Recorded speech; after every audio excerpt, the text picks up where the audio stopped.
tugende tuweereze weewaawo baatubba akalulu weewaawo bannayuganda banyiivu ate olwokubanga banyiivu batusuubiramu nnyo bingi kyovudoola buli wabeerawo ebbago ly'etteeka mu paalamenti batunuulira nnyo ab'opposition newankubadde tubeera batono kubanga essuubi baliyina mu ffe so bannayuganda abo bannaye tuleme kubayiwa tubaweereze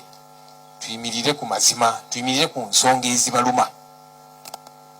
tubeerere ddala alternative government bannayuganda batutunuulire balabire ddala nti bano weewaawo obukulembeze bajja busobola shadow cabinet ngiyiseemu nga bweri kaakano of course ekyaddala oba oliawo twalyagadde buli mubaka n'afuna ekifo wasobola okubeera ekirala naye nekitasoboka kaakano Mwai Museveni kabineti ye erimu abantu 82 etteeka ligamba nti ffe tulina okubeera ne shadow cabinet nga efaanana ebifo ebya central government kitegeeza nti tulina okubeera ne shadow cabinet y'abantu 82 ate nga tusobola okubafuna ffenna opposition naki naye twagamba nti tubeere banjawulo mukko kubanga tugamba nti gavumenti ya Mwai Museveni nnene ministries mpitirivu oba oliawo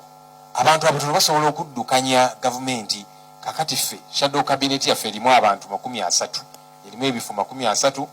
nga tulaga bannayuganda nti nga tututte obukulembeze tetwetaaga cabinet y'abantu 10 baministers 10 nedda tebeetaagisa baminisita 30 basobolera ddala okuddukanya gavumenti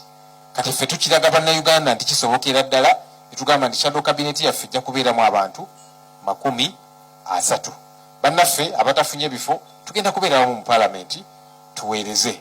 mu buli ngeri yonna tugamba nti ate kaakati ze sifunye bwa shadow cabinet oli mubaka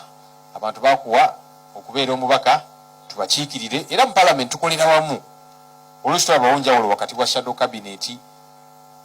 n'abatalina bifo kubanga tukolera wamu era tujja kukolera ddala wamu mama palapala enkuulooza teweddeeyo saagala kubunyabunya nnyo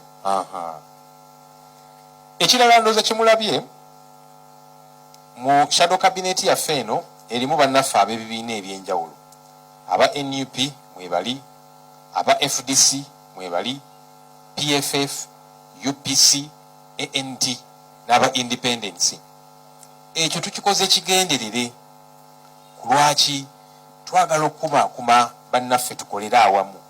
bannayuganda bulijjo batugamba naye lwaki temukwatagana lwaki temwegatta weewaawo waliwo ebyagaana presidential candidate n'ebirala naye ffe ng'abakulembeze kubanga NUP bannayuganda batuweesiga ng'abakulembeze katulina okulaga obukulembeze bannaffe ne tubasika naawe be tutakkaanya nabo tugamba tugezeeko okukolera awamu kubakakasa abamu bajja kubuuza naye ab'ebibiina abamu ebimu bye mutaddemu nga tuwulira balina enkolagana ne gavumenti ya Mwai Museveni balina MOU balina ki muno tutaddemu bannaffe bassekinnoomu betuze tukolaganira awamu ne mu paalamenti eno ewedde ku nsonga ez'enjawulo amateeka ag'enjawulo nga tuli ku sayidi y'emu era ng'ebirowoozo bye bimu so tetugamba nti bannaffe bano abalowooza nga ffe tubasembeze